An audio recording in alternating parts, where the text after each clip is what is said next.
Dad always said the business was built on loyalty, but when he handed the keys to my sister, I learned loyalty meant something different to him than it did to me. I remember the phone call that changed everything. His voice was steady, almost rehearsed, as he told me the company would be hers. I sat at my kitchen table, staring at the wall, wondering if all those late nights and missed birthdays had meant nothing. My sister, Anna, was younger, sharp, ambitious. She'd been away at business school while I kept things running, but Dad saw something in her. A spark, he called it. Maybe he was right. Maybe I was just the steady hand, not the visionary. I didn't fight it. I congratulated Anna, shook Dad's hand, and packed up my office. The staff watched me go with a mix of sympathy and relief. I told myself I'd find something new, that I didn't need the family business to define me. For months I tried to believe it. I took consulting gigs, spent more time with my wife and son, tried to ignore the ache in my chest when I drove past the old building. Anna called sometimes, asking for advice. I always answered even when it hurt. She was smart, but the company was a beast. Old clients with old expectations, a workforce set in its ways, a market that didn't care about family legacies. Then, one Thursday morning, Dad called again. His voice was different this time, raw, uncertain. "We lost the big client," he said. $9 million. Anna's doing her best, but... He didn't finish. I heard the fear he tried to hide. The company had survived recessions, lawsuits, even a fire, but this was different. This was the kind of loss that could end everything. I didn't answer right away. I thought about all the years I'd given, all the sacrifices. I thought about Anna, about how she must feel, carrying the weight of Dad's expectations, the staff's doubts, my silent judgment. I wondered if she regretted taking the job, or if she still believed she could turn it around. Part of me wanted to say no, to let them figure it out without me. But another part, the part that still cared, couldn't let go. I drove to the office that afternoon. The parking lot was half empty. Inside, the mood was tense. Anna was in Dad's old office, pacing. She looked up when I walked in, relief and embarrassment flickering across her face. "I'm glad you came," she said. I nodded, not trusting myself to speak. We sat down and she told me everything. The client had been unhappy for months. Delays, miscommunications, a sense that the company was losing its edge. Anna had tried to fix things, but it was too late. The contract was gone, and with it, the stability Dad had spent a lifetime building. Anna's voice shook as she spoke.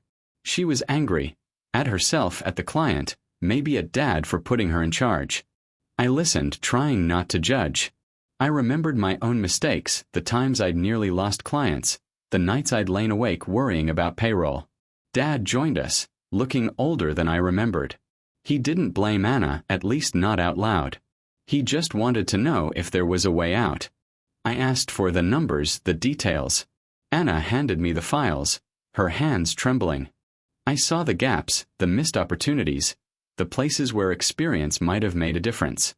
But I also saw potential, a chance to rebuild if we could act fast.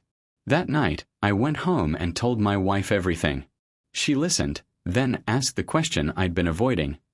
"Do you want to go back?" I didn't know.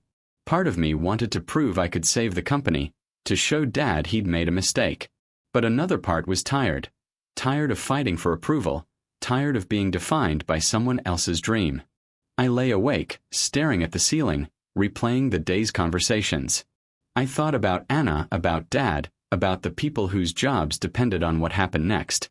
I thought about the business, not as a legacy, but as a responsibility. I didn't have an answer yet, but I knew I couldn't walk away, not completely. Not yet. Dad's request hung in the air, heavy and unresolved. I spent the next day wrestling with the decision, replaying old conversations and new doubts. Anna sent me a spreadsheet at dawn, numbers stacked in red, her message clipped, "I need your eyes on this." I opened the file, scanning for hope, but the losses were worse than I had expected. The $9 million client had been the anchor. Without them, every forecast bled into the negative. Payroll, rent, supplier debts, all suddenly precarious. I could sense Anna's panic between the lines, her confidence eroded by the reality of the numbers. I called her. "You're not alone in this," I said, though I wasn't sure if I meant it. She hesitated before answering.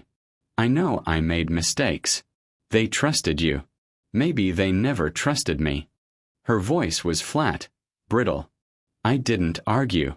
The truth was obvious.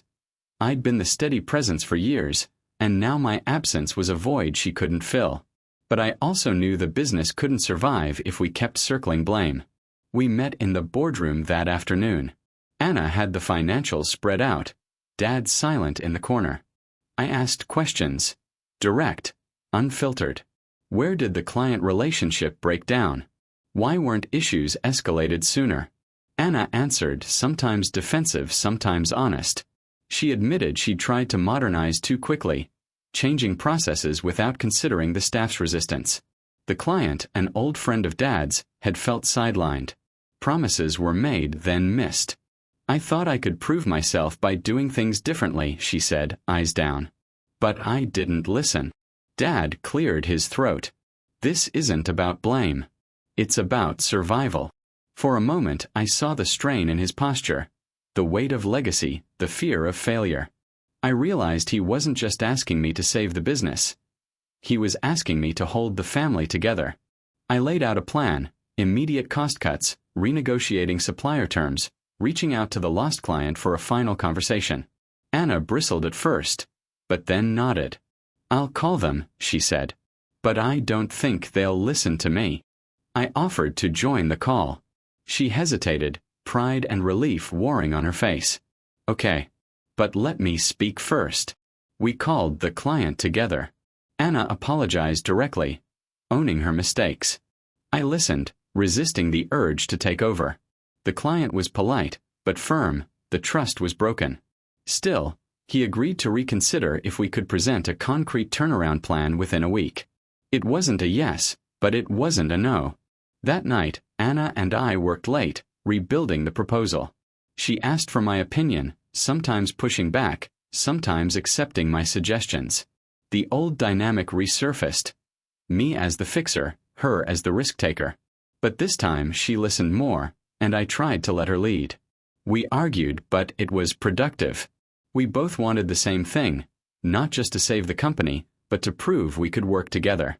Dad checked in once, bringing coffee, watching us with a mix of hope and regret. "You two make a good team," he said quietly.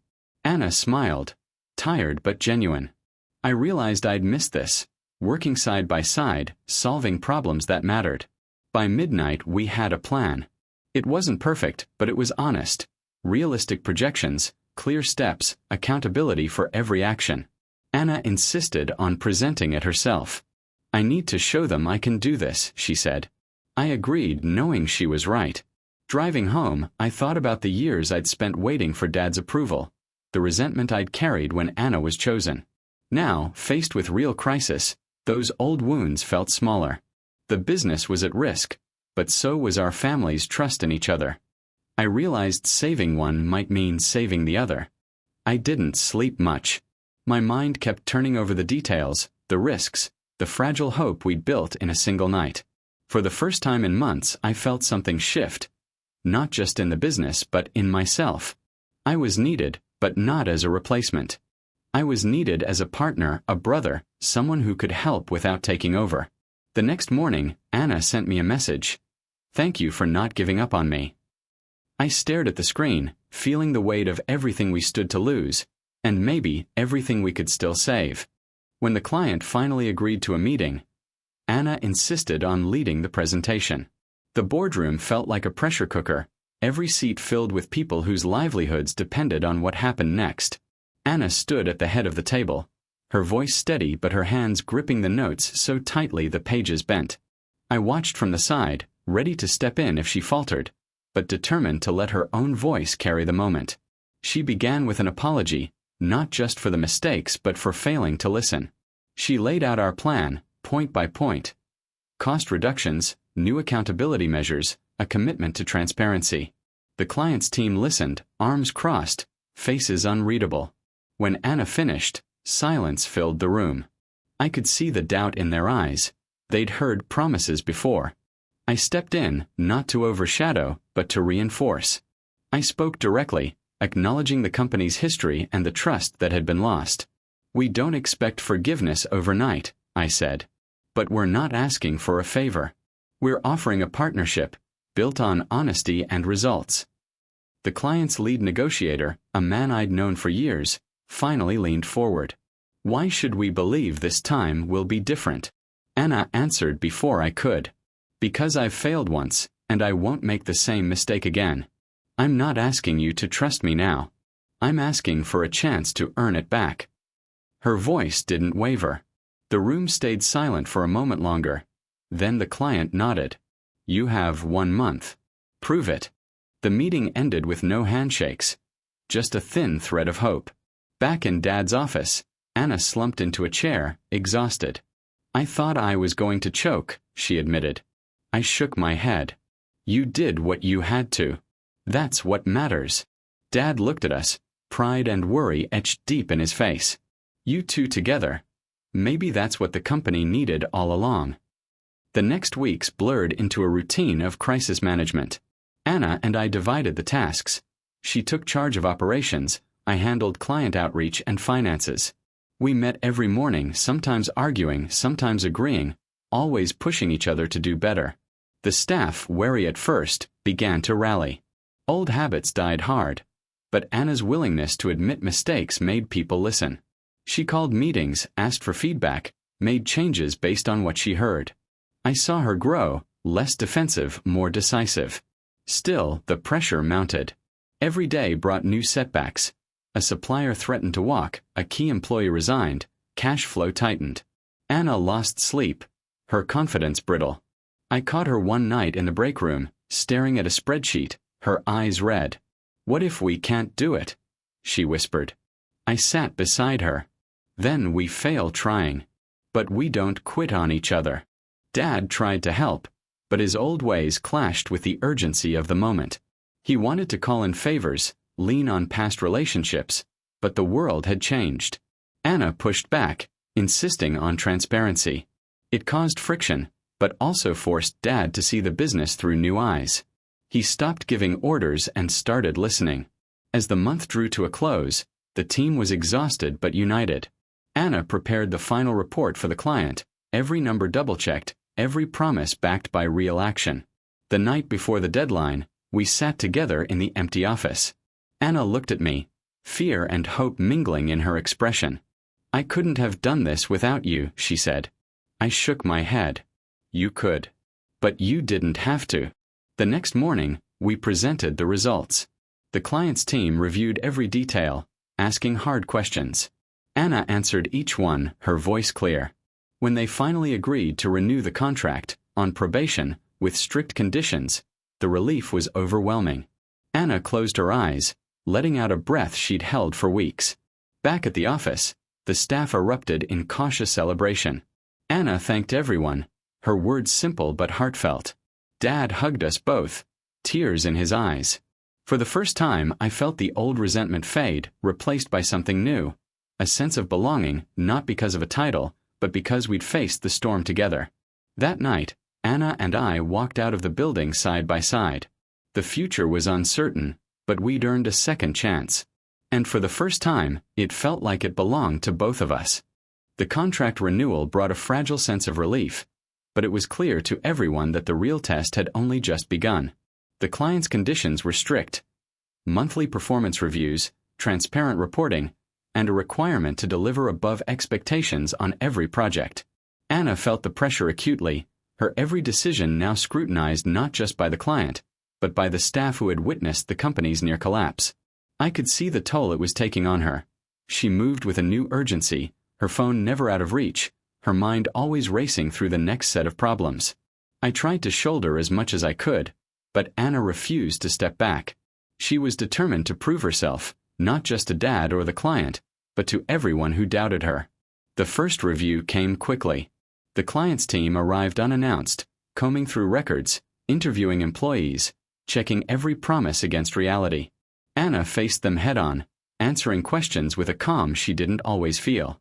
I watched her navigate the grilling, refusing to deflect blame or hide mistakes. When the client's lead finally nodded, acknowledging the progress, Anna allowed herself the briefest smile.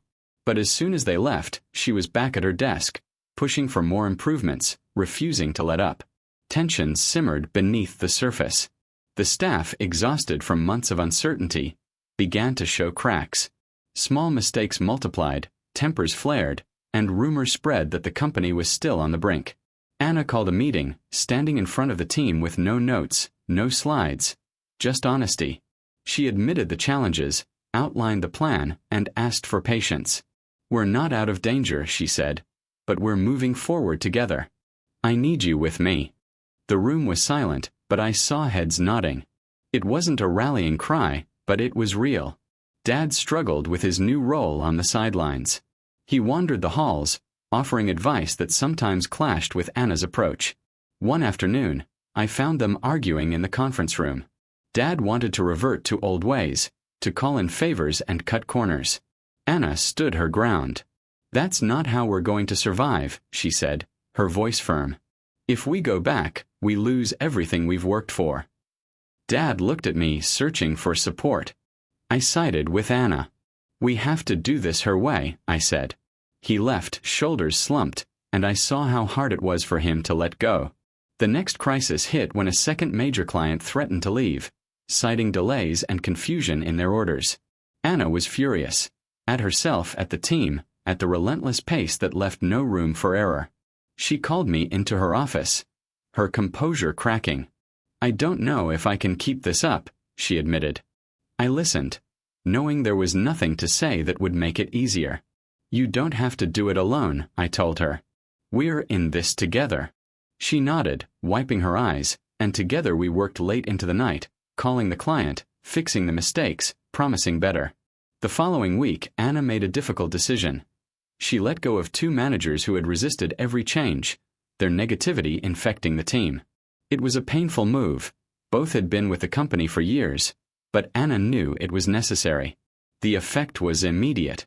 Morale lifted, and the staff began to trust her leadership, seeing that she was willing to make hard choices for the good of everyone. By the end of the month, the company had stabilized. The client's next review was positive, and for the first time, Anna allowed herself to believe that survival was possible. She called a meeting, thanking the team for their resilience and honesty. Dad stood in the back, silent but watching. When the meeting ended, he approached Anna, his voice quiet. "You did what I couldn't," he said. Anna looked at him, pride and relief mingling in her eyes. "I learned from you," she replied. He smiled, and for a moment, the weight between them eased. That night, as we locked up the office, Anna turned to me. "I never thought it would be this hard," she said. I nodded, understanding more than words could say. The company was still fragile, but something fundamental had changed. Anna was no longer just Dad's successor. She was her own leader, forged by crisis, strengthened by the struggle. And for the first time, I felt at peace with my place in the story. Not as the heir who was passed over, but as the brother who helped her find her way. The first signs of recovery were subtle: a client's hesitant praise, a supplier's renewed trust, a team meeting that ended with cautious laughter instead of silence. Anna moved through the office with a new steadiness, her decisions shaped by everything we had endured. The probation period with our largest client forced us to operate at a higher standard, but it also revealed something deeper. We were no longer just reacting to crisis, we were building something stronger from its ruins. Anna and I met every morning to review progress. We analyzed the numbers, tracked feedback, and adjusted our approach when reality demanded it. We learned to celebrate small wins: a project delivered on time, a cost-saving idea from a junior staffer, a positive review from a skeptical client. Each success, however minor, was a reminder that the company's survival was no longer a question of luck but of collective effort and adaptation. Anna's leadership style evolved. She delegated more, listened more, and trusted her team to own their responsibilities. I saw her confidence grow, not from perfection, but from resilience. Dad watched from the sidelines, his presence quieter but no less significant. He offered advice when asked, but mostly he observed, perhaps realizing that the company's future depended on letting go. One afternoon, he called me into his office. "You and Anna did what I couldn't," he admitted. "You changed with the times." I nodded, understanding that his pride was mixed with a bittersweet sense of loss. He had built the foundation, but it was Anna's turn to lead the way forward. The second client review arrived, and this time the atmosphere was different. The client's team asked tough questions, but Anna answered with clarity and evidence. She didn't promise miracles. She outlined what we had done, what we had learned, and what we would do next. The client nodded, acknowledging the progress. "You've earned our trust back," he said. The contract was extended, not just on probation, but as a full partnership. Relief swept through the office, but Anna didn't let us rest on our laurels. "This is just the beginning," she told the team. "We keep moving forward." In the following months, we focused on innovation and efficiency. Anna encouraged the team to propose new ideas, and together we piloted changes that improved workflow and client satisfaction.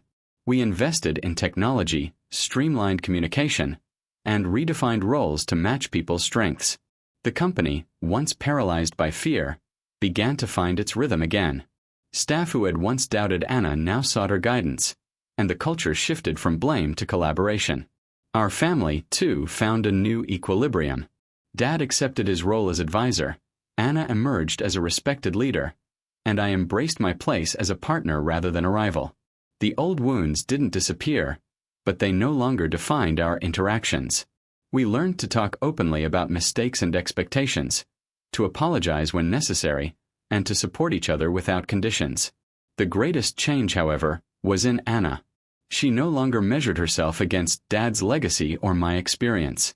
She led with her own voice, sometimes cautious, sometimes bold, always authentic. She made hard decisions, owned her failures, and shared her victories. The company's recovery was not just a business turnaround.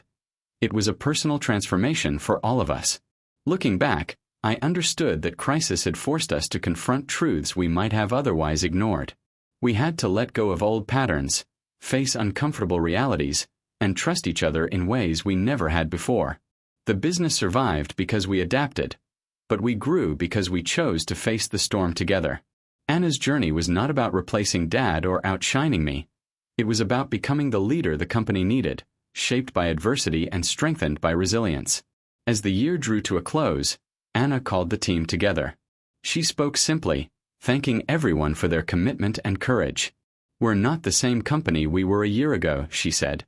"We're better because we learned, we changed, and we didn't give up." The applause that followed was genuine, a testament to everything we had endured and achieved. I left the office that evening with a sense of peace I hadn't felt in years. The business was no longer a source of resentment or regret.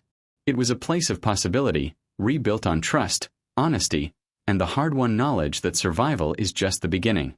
Anna stood at the window, watching the city lights, her reflection steady and clear. For the first time, the future felt like something we could shape, together.